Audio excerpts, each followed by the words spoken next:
Canberra is coming alive with a Jobs and Skills Summit that might not have the whole nation talking, but it certainly has a lot of unions and business groups keen to put their views across. And yes, there is genuine agreement that the system, in particular around industrial relations, does need to change. Joining me live is Andrew McKellar, CEO of the Australian Chamber of Commerce and Industry. Thanks for your time. All these talks of agreements and deals and principles and so on between unions and business groups. Have you been in some of these discussions and been close to striking one of your own? Well, good morning, Tom. Look, I think what we've done, we've done several things. On the weekend, we came out with an agreed statement across the ACTU, the BCA, the Australian Industry Group and ourselves around the future pathway for skills and training. I think that was an important agreement. Yesterday, we had a statement with the three major business groups, the BCA, the Australian Industry Group and ourselves, again, setting out some ambitions for the summit. So I think, look, across the business community, particularly those peak organisations, I think we've got some strong ambitions for the next couple of days, so we want to see some positive things come out of it. I think we're all very much aligned. We're very, very realistic. I think we're hopeful that we'll get some good results. One of the things attracting a lot of attention, I know this is a sort of complex and system and a lot of interplay at work, but the boot, the better off overall test gets so much attention because it's so inflexible. And even when unions and workplaces or workers and workplaces do deals, you get the Fair Work Commission saying, oh, there's three, or a hypothetical worker in the future might not be better off, you can't do the deal, which seems crazy. So is that one of the core things that needs to change? And are you encouraged at all by the talk between the ACTU and COSBOA on that? Well, it is a fundamental part of the problem.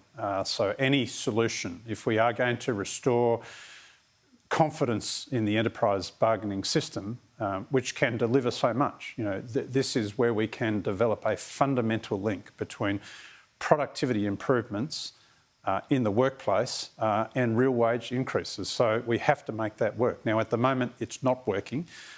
This boot is a fundamental part of the problem. We have to put that back on the table. We have to be prepared to make changes there, as you say, so that we can simply get the parties together. If you get agreement, you can take that forward to the Commission. It'll get the tick of approval without all of these other constraints about hypothetical situations. It's got to be based on the real situation in the workplace. So on that, though, the ACTU and COSBOA have this in-principle agreement. It seems to be, reading between the lines a bit, that small business groups, or small businesses I should say, so COSBOA says that they'll get some more flexibility, that the boot won't be so rigid in some form. On the other side, there'll be multi-employer bargaining. What are your views on that? Well, multi-employer bargaining is possible now. It's available in the Act. It doesn't occur to any great extent. It's a very niche approach at the moment, but like all other aspects of bargaining, it's held back by things like the boot not operating well.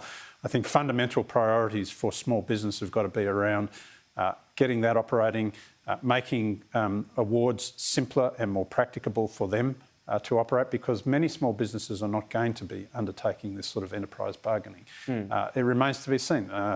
They have the option to go into multi-employer deals right now. It's not being used, and we know why it's not being used fundamentally. So I think, look, we're not a party to the MOU. No, but you've had strong things to say, and there's been criticism. Is the red line this thought, the possibility that one group of workers at a small business, or however many small businesses, could strike to get the same conditions as another business somewhere? Yeah. That's the red line for you. Well, the concern we have, we don't see how this serves the interest of small business fundamentally. So the main priority for small business is let's make awards simpler. By all means, let's open up a pathway for negotiations and agreements. But we know where that fundamental problem is, and this does not address that. We think it. When you say it doesn't address that, I mean, we don't know that much detail. Well, maybe that's true, and I think it's up to those groups to explain the detail. We think it entails. Should the call be more about, well, tell us the detail rather than this is a bad idea or this is what this will lead to? Well, we have reservations about it. We think it's a risk that particularly the small business community doesn't need to undertake, but that's exactly right. So let them elaborate the detail. And your risk and concern is if there's anything about this that makes it easier to take industrial action or strike, simply to go, we want what they're having. Yeah.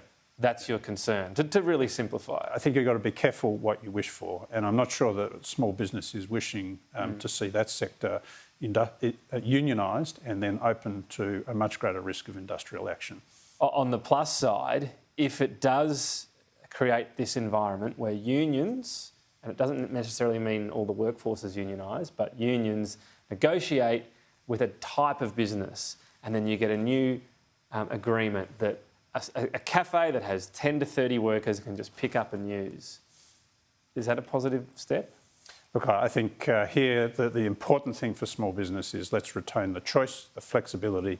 Let's make sure that the enterprise bargaining system is working effectively. There's a place for unions in this system, of course.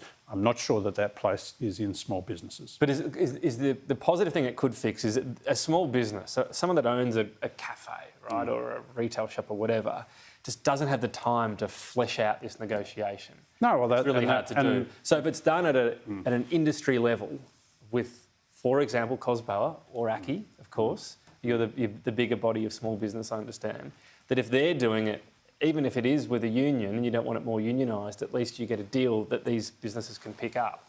Is that theoretically a good idea? For many small businesses, the relevant thing that applies is they need to know what the award conditions are.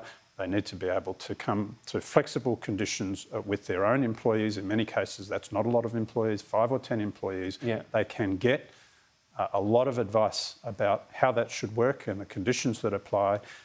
Of course, most. But alternatively, they might just be able to pick up this package and go, you know what, that's pretty good. We'll use that instead. And you know what? That's what almost every chamber of commerce. That's the service that we provide. Right. So you can already do that effectively. We can do that. We can do that. Here's a menu. We can do that right now, and that's what most chambers of commerce do right now. Okay. Is it happening enough then?